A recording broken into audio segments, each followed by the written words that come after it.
بسم اللہ الرحمن الرحیم۔ کال عمران خان صاحب سے ملک کے ٹاپ کے جرنلسٹوں نے بڑی امپارٹنٹ اور بڑی دورست نتائج کی حامل میٹنگ تھی، جس میں سوال و جواب تقریباً 1.5 گھنٹہ تک جاری رہے۔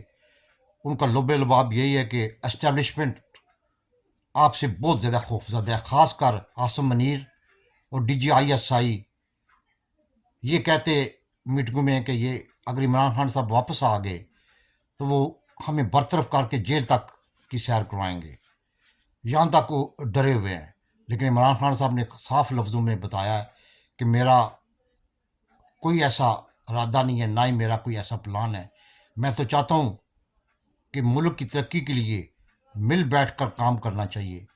اگر کوئی ان کے دل میں کوئی بغض یا دل میں کوئی بات ہے تو وہ مجھ سے بات کرے، وہ اپنا مدعا بیان کرے، میں اپنا مدعا بیان کروں گا۔ اس کے بعد عمران خان صاحب نے کہا کہ سال سے جو کچھ ہو رہا ہے وہ آپ کے سامنے ہے۔ میرے بندوں کو ننگا تک کیا گیا، میرے بندوں کو ٹارچر تک کیا گیا، میرے بندوں کو یعنی کہ مجھ سے علیحدہ ہونے کے لیے کتنا دباؤ ڈالا گیا، اور خاص کر علی مین گنڈا پور کے بال تک کاٹے گئے۔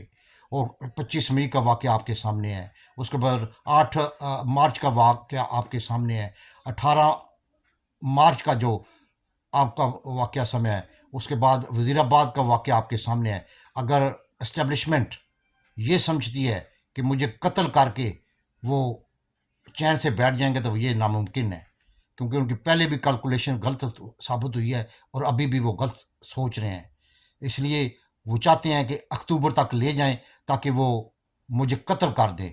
انہوں نے ہر ممکن کوشش کی ہے قتل کرنے کی، ایون کہ جب میں اپنے گھر میں تھا، مجھے ڈرپ لگی ہوئی تھی، وہاں بھی یعنی کہ زہر کا ٹیکہ لگانے کی کوشش کی گئی۔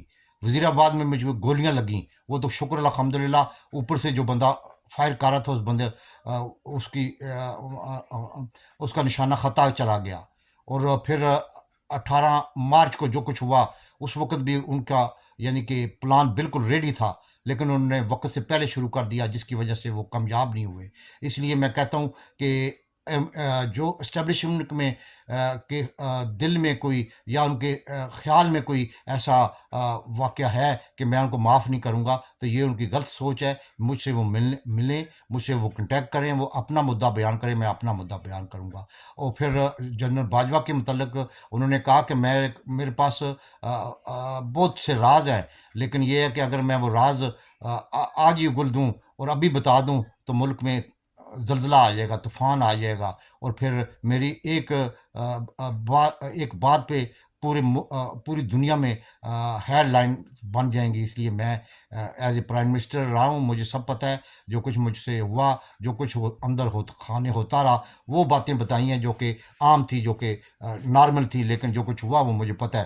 میں سال پہلے ہی مجھے پتہ لگ گیا تھا کہ جو کچھ ہو رہا ہے، لیکن میں نے برطرف نہیں کیا جناب باجوہ کو، اس لیے مجھے پتہ تھا برطرف کر تو سکتا تھا، لیکن میں نے برطرف اس لیے نہیں کیا کہ یہ پھر روایت بن جائے گی، پھر یہ ملک کی یہ ایک دفعہ روایت بن جائے تو پھر ناممکن ہو جاتا ہے اس کو روکنا۔ اس لیے میں اپنی فوج کے لیے یہ قربانی دی کہ وہ اگر روایت بن گئی تو پھر فوج کے لیے نقصان دہ ہوگا، اس لیے میں نے وہ کام نہیں کیا۔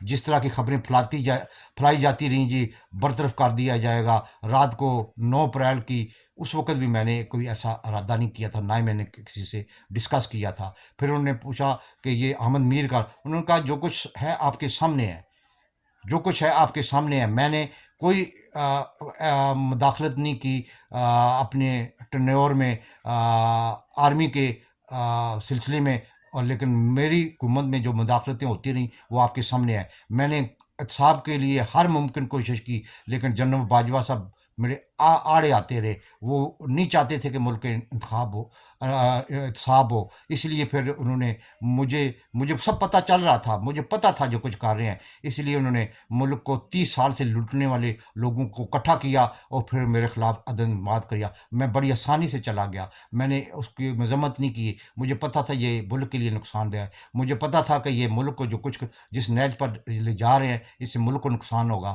اس لیے میں نے کوئی ایسا قدم نہیں اٹھایا جو کہ ملک کی سلامتی کے خلاف ہو.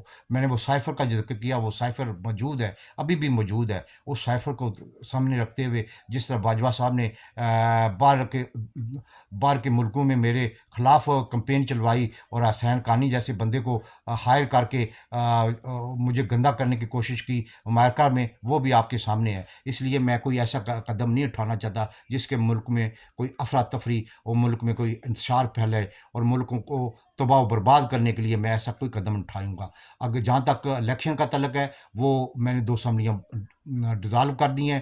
وہ سپریم کورٹ پاکستان نے باقاعدہ طور پر کہا تھا 90 ڈیز میں الیکشن لازمی ہے، اور میں دیکھ رہا ہوں کہ 27 مئی کو کیا صورتحال بنتی ہے. میں چاہتا ہوں کہ اس ملک میں الیکشن ہو تاکہ ملک کو پٹری پہ لایا جائے. میرے آخری دن اور آج کی صورتحال کے بارے میں انہوں نے کہا کہ دیکھ رہے ہیں آپ کیا صورتحال ہے پاکستان کی، اب کیا صورتحال ہے معیشت کی، اب کیا صورتحال ہے مہنگائی کی، اب کیا صورتحال ہے غربت کی، اب کیا صورتحال ہے فارن پالیسی کی. تو یہ چیزیں جو ہیں آپ کے سامنے ہیں. اور انہوں نے کہا کہ آپ خود مجھے بتائیں کہ میں اسٹیبلشمنٹ کو کیسے یقین دہانی کراؤں کہ میں آپ کے خلاف کوئی انتقامی کارروائی نہیں کروں گا، میں آپ کو کیسے یقین کراؤں. تو کچھ صحافیوں نے کہا کہ آپ اس طرح کریں کہ آپ جلسے میں، انہوں نے کہا میں جلسے میں اعلان کرنے کے لیے تیار ہوں، میں پریس کانفرنس میں اعلان کرنے کے لیے تیار ہوں. کچھ صحافیوں نے کہا جی آپ چائنا اور سعودی عرب سے ان کو کہہ دیں. انہوں نے کہا میں سب کرنے کے لیے تیار ہوں. لیکن یہ ہے کہ ایک صحافی نے کہا کہ وہ اس کے باوجود بھی ماننے کے لیے تیار نہیں ہے. تو اس لیے اب عمران خان صاحب نے کہا کہ میں اب کیا کر سکتا ہوں، میں تو یہی کر سکتا ہوں کہ یقین دہانی کرا سکتا ہوں. وہ مجھ سے ملیں، مجھ سے کنٹیکٹ کریں، اپنا مدعا بیان کریں، میں اپنا مدعا بیان کروں گا. میں کسی کے خلاف انتقامی کارروائی نہیں کرنا چاہتا، نہ ہی میں کیونکہ میں ملک کو حالات کے دیکھتے ہوئے میں اگر انتقامی کارروائیاں کرنا شروع کر دوں گا تو پھر تو ملک آگے نہیں بڑھے گا. اس لیے لیکن میں اپنے اصولوں پہ سمجھوتا نہیں کروں گا، ملک کی سلامتی کے خلاف کوئی سمجھوتا نہیں کروں گا، ملک کی سلامتی کے حق میں سمجھوتا کروں گا لیکن خلاف نہیں سمجھوتا کروں گا. میں اپنی پارٹی، اپنے جو قاتل ہیں ان کو معاف کر سکتا ہوں، لیکن جو انتقامی کارروائیاں لوگوں کے ساتھ ہوئی ہیں ان کو معاف نہیں کر سکتا. اس لیے عمران خان صاحب نے کھل کے باتیں کی ہیں اور کھل کے اسٹیبلشمنٹ کو باقاعدہ طور پہ پیغام مل گیا ہوگا. اگر اسٹیبلشمنٹ جس طرح کے منصوبے بنا رہی ہے، اگر وہ منصوبے کامیاب، اگر خدا نخواستہ مجھے قتل کر کے کامیاب بھی ہوتی ہے تو پھر وہ کامیاب نہیں ہوں گی، وہ ملک کا بیڑا غرق ہو جائے گا. پھر ملک میں جو طریقے شروع ہوں گی وہ آپ روک نہیں سکیں گے. جس طرح مجھے باجوہ صاحب نے نکالا، اس کے بعد آج تک جو صورتحال ہے وہ آپ کے سامنے ہے، ملک تباہ و برباد ہو گیا ہے. اس لیے صحافیوں کو کہا کہ آپ خود ہی بتائیں کہ میں آج تک 9 سال میں مجھ پہ 150 مقدمہ ہوا ہے.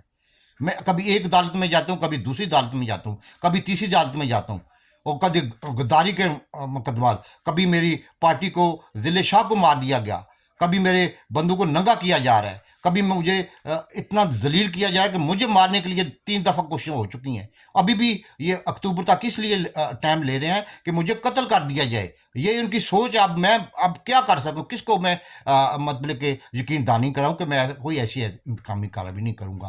اور جو ملک پہ مسلط کیے گئے ہیں ان لوگوں نے سوائے اپنے آپ کو بچانے کے، اپنے کیس معاف کرانے کے کوئی کام کیا؟ آپ خود بتائیں.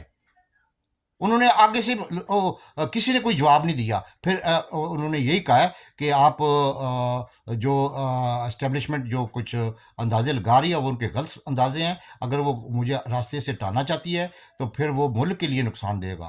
اور ملک اب اس نیج تک پہنچ گیا ہے کہ میری پارٹی جو بالکل ریڈی ہے، اب کسی وقت بھی انتخاب ہوں گے تو میں وزیر اعظم بن جوں گا. پاکستان زندہ باد.